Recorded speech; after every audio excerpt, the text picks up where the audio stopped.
Vou contar mais uma linda história a partir de agora. Só que eu quero fazer antes um pedido para você. Se inscreva no canal. É um gesto tão simples para você e tão significativo para o canal. Entra no canal, se inscreva, curta, põe o teu joinha, acione o sininho. Para nós isso é muito importante. O canal ganha força e muito mais histórias a serem contadas. Por favor, se inscreva no canal. Agora, prepara o coração, porque a história de hoje é linda.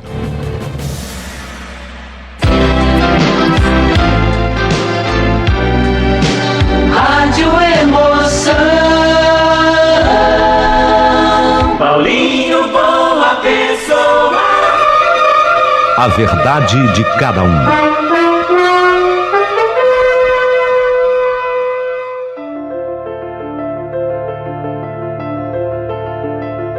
Tudo pronto, a história é belíssima, mas o meu coração é grato. Obrigado você que mandou um valeu demais pro canal. Você não pode imaginar o quanto esse valeu vai nos ajudar muito na formação do nosso novo canal. Vamos construir um estúdio capaz de fazer as histórias ao vivo com a sua participação. Vai ser muito legal. Ô Paulinho, mas eu não mandei ainda o meu valeu. Queria te ajudar. Eu amo o canal. Então é fácil. Sabe naquela fileirinha onde você curte a história, você dá o teu joinha, que aliás é muito importante também, dar o seu joinha? Ali você já ajuda muito. Então, você corre a vista para o lado direito, encontra o ícone criado pelo YouTube, que eu achei lindo. É um coração e dentro do coração um cifrão. Significa a doação feita com o coração. É com amor que se doa para o canal. Eu sei que às vezes é um sacrifício para uma pessoa, mas se você puder nos ajudar, muito obrigado, tá? Manda um valeu pra gente, o quanto você puder. Ou um super chat, um super stickers, e se prepare para tornar membro aqui do nosso canal. Em breve, histórias exclusivas para membros, tá bom? Muito breve. Tudo pronto? Vamos à história de hoje. Por uma incrível coincidência da vida, eu tinha naquele momento exatamente a idade de Cristo, 33 anos. Eu havia assumido a minha primeira paróquia como titular. Sim, eu era padre. E era padre já há 4 anos. A minha primeira paróquia seria naquela cidade do Rio Grande do Sul. Estava me sentindo realizado enquanto padre, embora eu seja obrigado a confessar que eu nunca tive assim muita convicção, muita certeza se de fato eu havia nascido para isso. Dom eu tinha, mas peraí, não está contraditório isso? Não está não, vou explicar. Dom eu tinha para ser padre, mas por incrível que possa parecer, para ser padre precisa mais do que dom.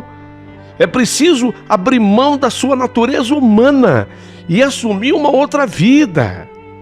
Óbvio que o ser humano não é perfeito, ele tem muitos defeitos, mas o verdadeiro padre, ele busca uma proximidade com o santificado. Eu não quero dizer que ser padre é o mesmo que ser santo, e muitos, infelizmente, estão bem distantes disso.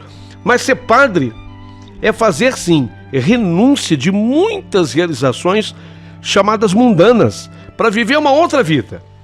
Ser padre é tentar se aproximar ao máximo do exemplo de Cristo, do Cristo. Isso eu tentei, mas confesso, eu estava longe de conseguir. Embora eu tivesse feito o meu seminário com maestria, fui destaque como aluno e muitas vezes escolhido como orador da minha turma devido à minha facilidade com as palavras, eu até senti orgulho disso. E esse tipo de sentimento, o orgulho, me colocava distante do meu principal objetivo, o de ser verdadeiramente um padre cuja humildade talvez seja a característica principal. Sim, padre é aquele que se doa, é aquele que coloca o irmão em primeiro lugar na sua vida. E depois havia um detalhe.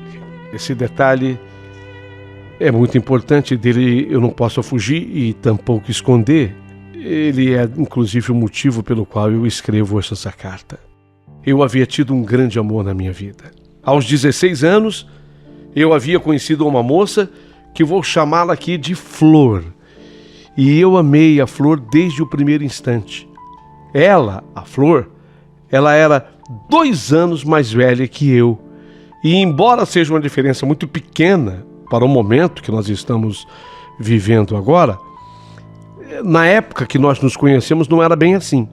Porque ela tinha 18 anos, a mulher, você sabe que a mulher amadurece mais cedo, aos 18, e ela me conheceu, eu tinha 16.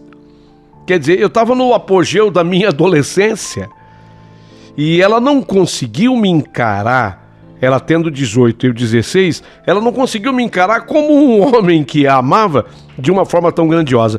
Tanto isso é verdade, que ela tinha um namorado por essa época.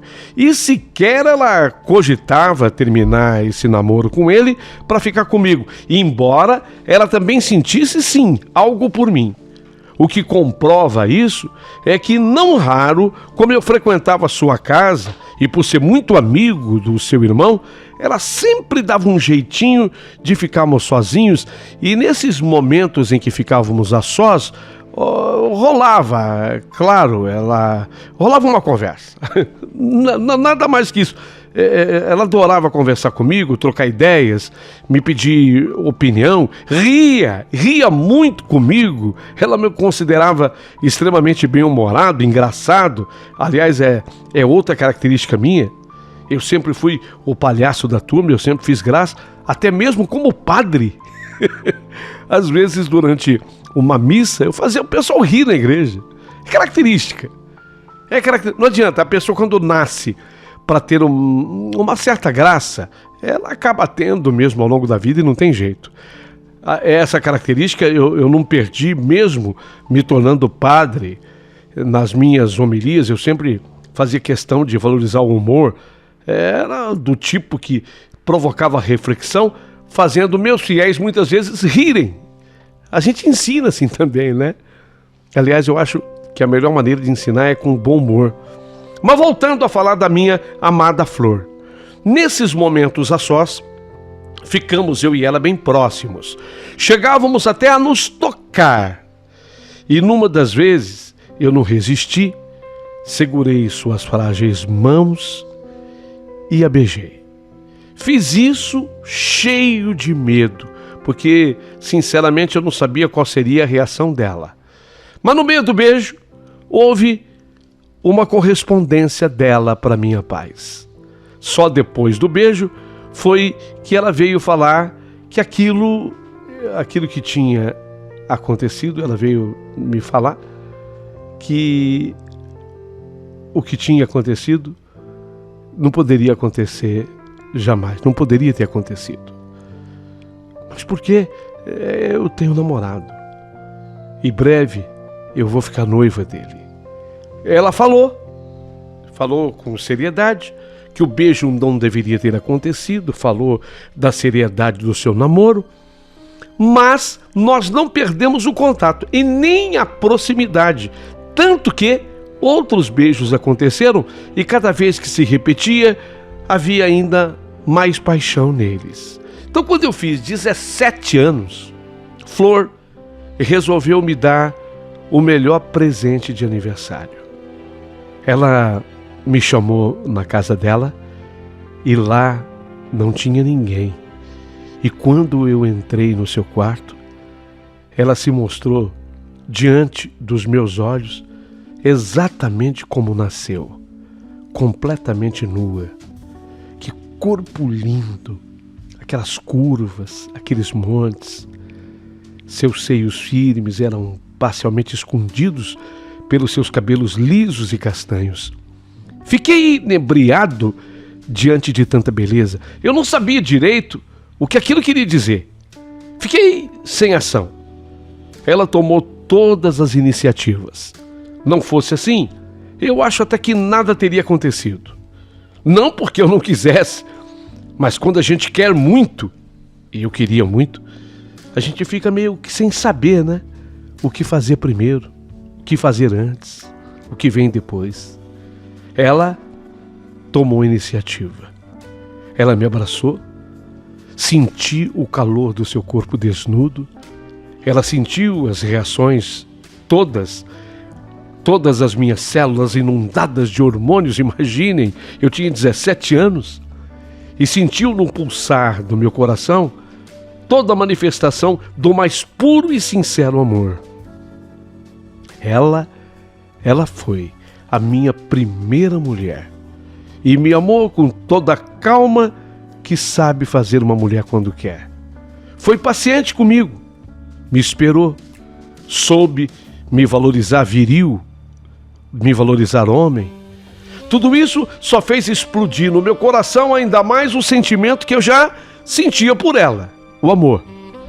Achei que depois disso ela iria se decidir por mim, largar o namorado, o noivo, para ficar comigo. Da forma como ela havia se entregado a mim, da forma como ela me havia amado, eu tinha certeza de que eu era o seu escolhido. Ainda mais quando ao final ela me falou: Osmar, esse foi o meu presente de aniversário para você. Espero que seja inesquecível, porque uma mulher, quando presenteia assim um homem, não o faz à toa, mas sim pela verdade dos seus sentimentos. Diante do dito por ela, eu respondi: eu também te amo, Flor, e quero muito, muito me casar com você, formar ao seu lado a minha família. Nessa hora, eu me lembro de lágrimas em seus olhos, mas ela rapidamente a secou e disse: Osmar, lhe dei esse presente, mas ele será único. Te dei esse presente, mas ele será único. Não se repetirá nunca mais, porque eu acabei de aceitar o pedido de casamento do meu noivo. Em meses eu estarei casada. Eu vou me embora com ele para a Itália. É o país da família dele, cidade de Ancona. Olha, era o mesmo que estar no céu e no instante seguinte ser transferido para o inferno. Era a mesma coisa. Mesmo eu tendo acabado de viver o melhor momento da minha vida, eu queria que aquilo fosse um pesadelo, porque o desfecho era muito triste. O céu, o presente que eu havia acabado de receber. O inferno, a notícia que também eu acabava de receber, a notícia do casamento dela. A minha cabeça deu uma volta, me senti tonto. Eu só estava fazendo 17 anos, longe de possuir a maturidade para entender tudo o que eu estava vivendo. Quando me lembrei de olhar para a Flor, ela já estava vestida, já abotoava os botões da minha própria camisa e nem vi que ela havia se vestido e me vestiu. Me levou para a sala e minutos depois sua família estava de volta e eu nem sei como eu tive condição de caminhar até a minha casa. Mas naquela noite eu não dormi. Não dormi. Tentando o que parecia ser impossível, entender o que se passava na cabeça de uma mulher. Eu não compreendia nada. Sentia, sim, um pouco de revolta. Se a Flor viveu o que tinha vivido comigo, da forma como havia vivido, com toda aquela intensidade, como ela poderia se casar com outro, ir embora para sempre? Então ela era falsa? Era isso? Ela era falsa? Não era possível. Será que todas as mulheres do mundo eram assim? São assim? Minha juventude, somada à minha ingenuidade de quem vivia no interior do Rio Grande do Sul, não me permitiu entender meandros da vida. Naquela época, eu não entendia a iminente falência dos pais de Flor. Os pais da mulher da minha vida, Flor, estavam perdendo tudo. Fazenda, indústria. E o casamento da filha com o Luca, o italiano, representava uma tábua de salvação. Nada disso passava pela minha cabeça, porque eu só conhecia o amor, eu só sentia o amor. E eu achava que o amor é que deveria comandar a vida de todos.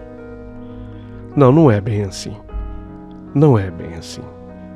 4 meses depois do melhor presente da minha vida, aconteceu o casamento de Flor com o Luca. Após a festa, foram para a tal cidade italiana de Ancona. E para trás, deixaram familiares aliviados nas soluções financeiras, nos problemas financeiros, e um quase menino choroso, que aos 17 anos sofria a sua grande decepção amorosa, a maior da sua vida. Eu entrei em parafuso. Fiquei doente. Devido ter tido depressão, mas com os poucos recursos da época, sequer eu soube se de fato eu tive a doença. Só sei que um dia, procurando uma poesia num jornal, eu vi um chamado para jovens que quisessem seguir a religião. Uma temporada inicial num seminário e, a depender dos próprios sentimentos, seguir depois o sacerdócio. No final, uma pergunta, profunda, diga-se de passagem, mas uma pergunta que fez todo sentido para mim.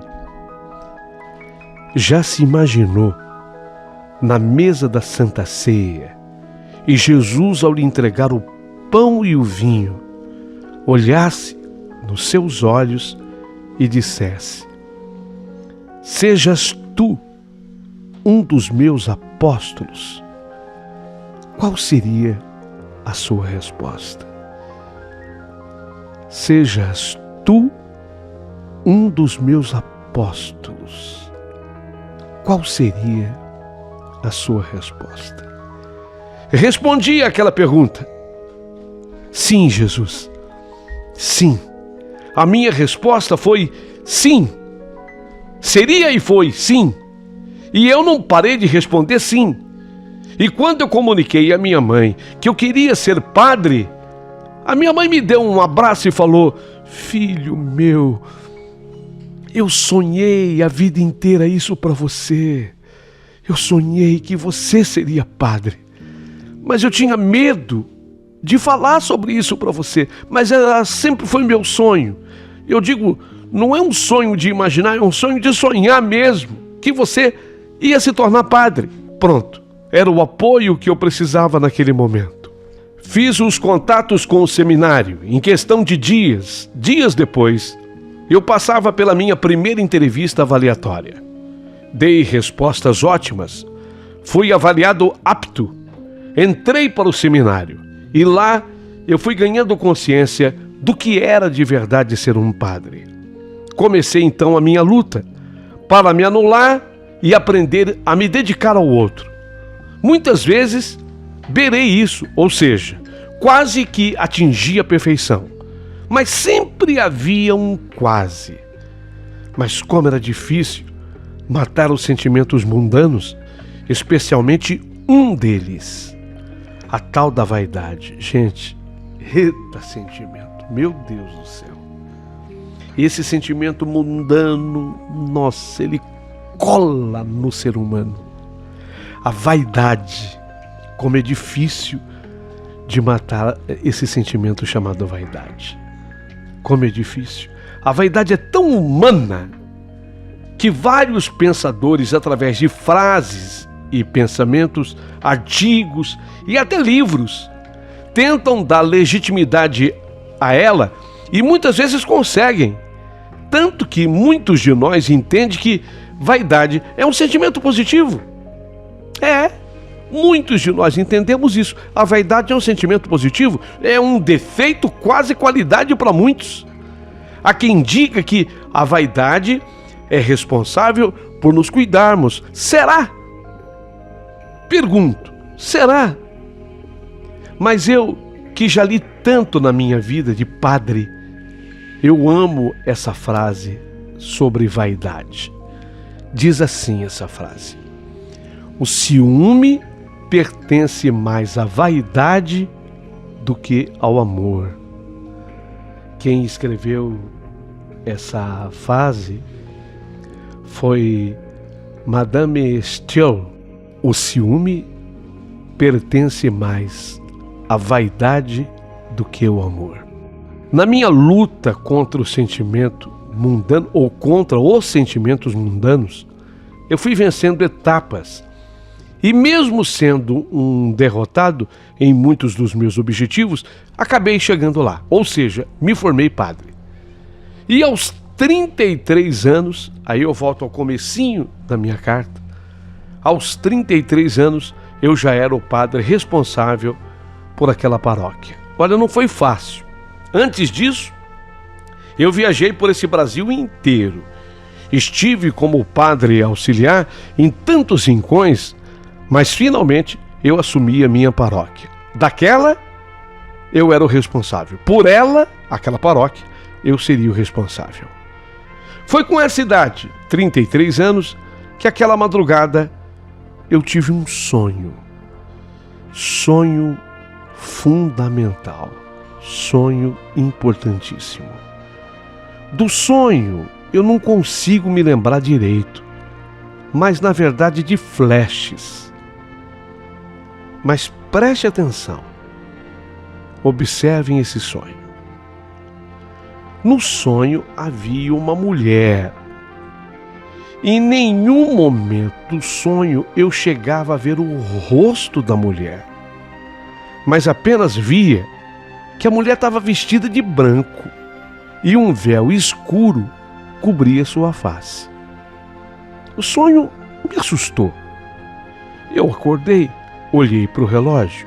Era um despertador que ficava no criado mudo.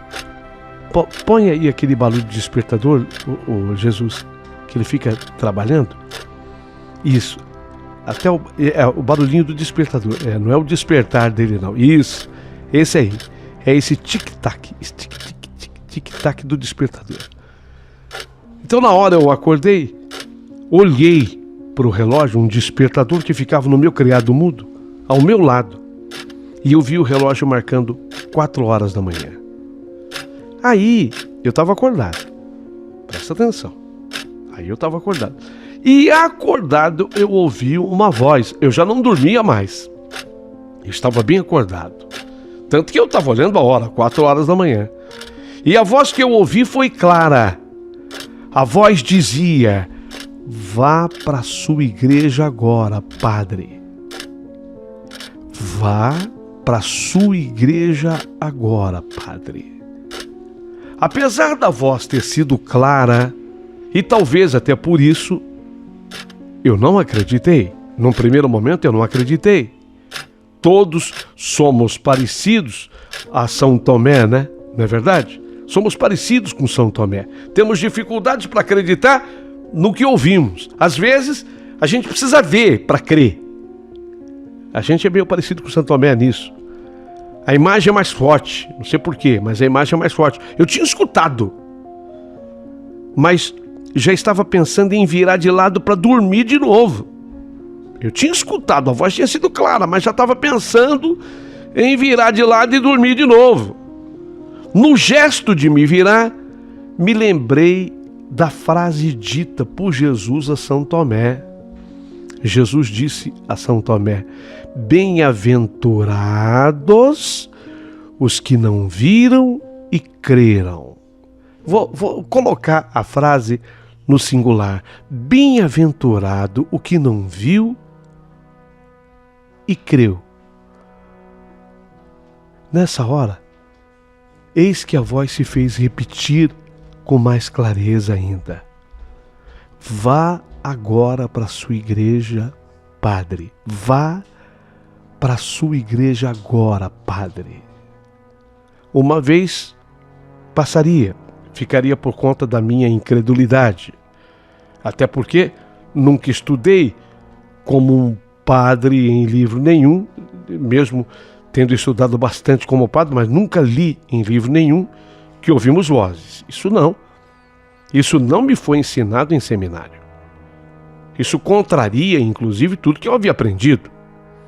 Não, isso é coisa da mente, é uma produção da mente, é a mente humana que é capaz disso, isso não existe. Mas não tinha até aquele famoso padre, né? o padre Quevedo, que muita gente me diz, não existe. O padre Quevedo, ele seguia exatamente aquilo que se ensina no seminário. Não existe, isso não existe. Isso não existe. Então, eu deveria ter pensado assim, com essa incredulidade. Mas eu estava ouvindo uma voz clara, uma voz feminina, era uma voz de mulher. Vá para a sua igreja agora, padre. E eu não podia me acovardar. A igreja ficava de onde eu dormia uns 100 metros, era pertinho demais. 100 metros de onde eu dormia. Se essa era a ordem, vou obedecer? Vou obedecer? Sim, mas são 4 horas da manhã, sem problema nenhum. Eu não levantava tão mais tarde que isso. Me levantei, vesti a roupa estava ao meu alcance, lavei o rosto, penteei o cabelo assim rapidamente. Quando eu saí, 4h15, para vocês terem uma ideia da minha rapidez, quando eu saí, 4h15, eu podia ouvir o barulho dos padeiros na padaria próxima, porque na madrugada você sabe que todo som acaba rendendo mais do que o habitual, né? Então os padeiros batendo a massa do pão, sovando o pão, eu escutava. Aí, aquelas vozes, o vozerio. Eu ouvia, não entendia o que os padeiros falavam, mas o vozerio eu escutava. Os padeiros batendo a massa do pão, sovando o pão, eu escutava. Então, eu tinha que caminhar um pouco, já disse, era perto, coisa de uns 100 metros. Caminhei um pouco, foi quando eu abri a grande porta da igreja. Tudo só fez aquele barulhinho da porta abrindo, né? O ranger da porta abrindo, isso, Jesus. Mas tudo era silêncio. Acendi as luzes, não via ninguém. Fui até o altar mor, é assim que nós padres chamamos. O altar principal, a gente não chama de altar principal.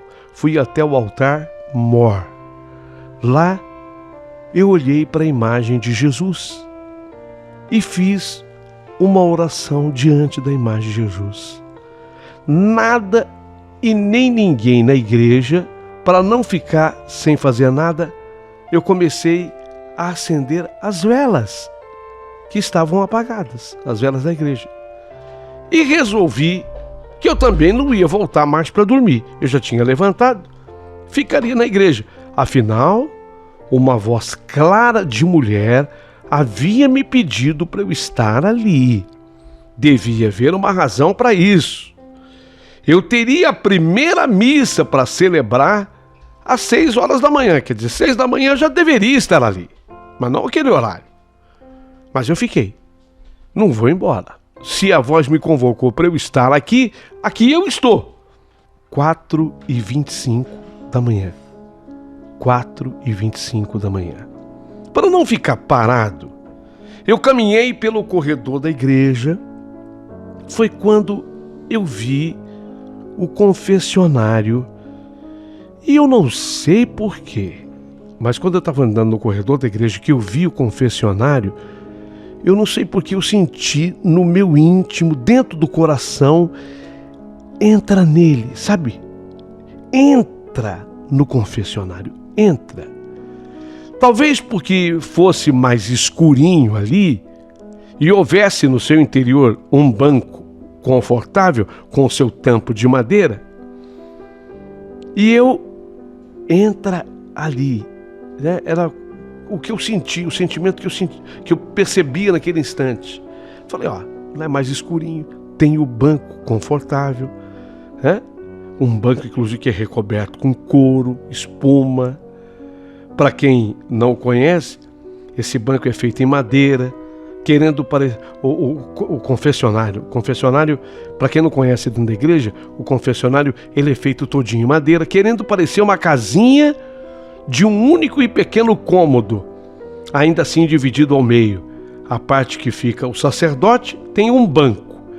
À frente tem uma divisória, também feita em madeira, apenas com os pequenos furos que permitem ao sacerdote escutar com mais clareza a voz de quem se ajoelha do outro lado.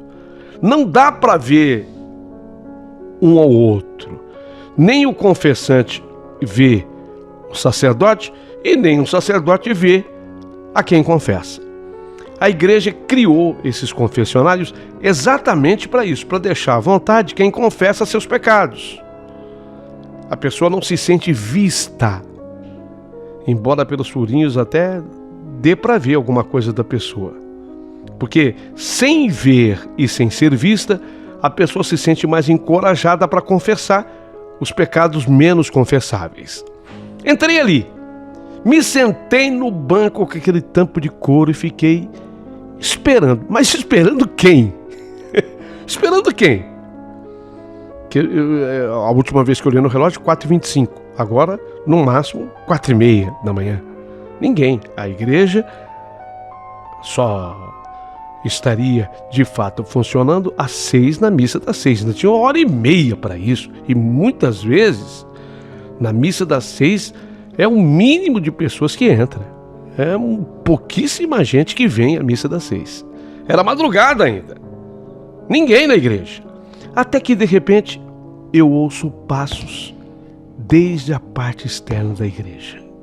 Havia a escada da igreja, eram passos dados com sapatos femininos, salto alto.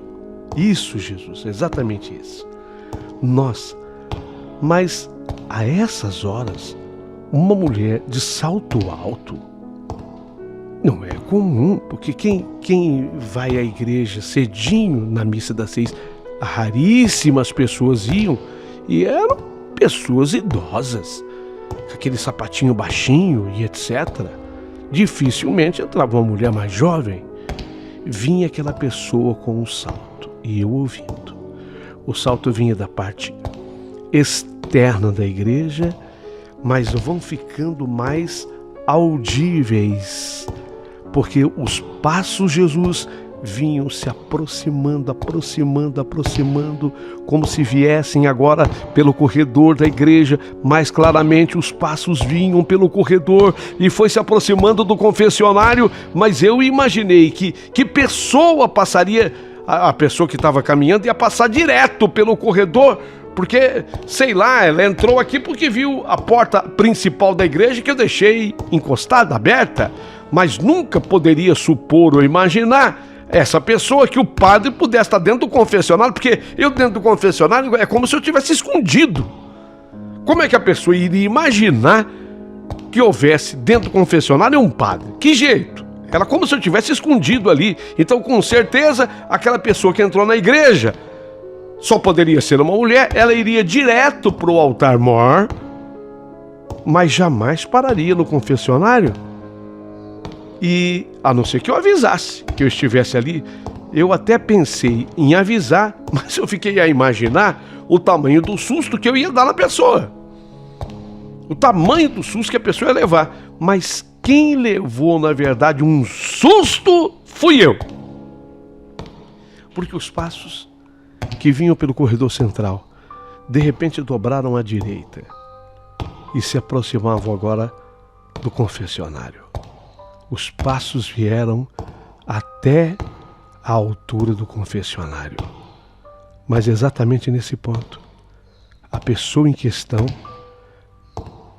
entrou. Claramente, ela entrou no confessionário. Apesar de eu ser um padre e muito bem preparado para a vida, eu estremeci. Eu senti um baque no coração. Não é possível. A pessoa sabe que eu estou no confessionário, mas ninguém me viu entrar aqui. Estremeci. Confesso que bateu forte o medo e eu senti um frio correr todo o meu corpo. Quando a pessoa em questão abriu a portinhola do confessionário e entrou e se ajoelhou, meu Deus, fraquejei, tanto que quase sofri um desmaio. Quando ela se ajoelhou, eu pude sentir sua respiração quase ofegante pelo cansaço da caminhada e senti o perfume de rosas. Impressionante. Eu senti um perfume de flores, de rosas. Mas como ainda eu estava cheio de medos, apesar de padre, fiquei calado, esperando que ela se manifestasse. E de repente eu escuto dela: Padre, obrigada por ter vindo. Essa é a primeira parte dessa história. A segunda parte você vai encontrar aqui mesmo nesse canal. Procura a segunda parte para você ouvir o complemento.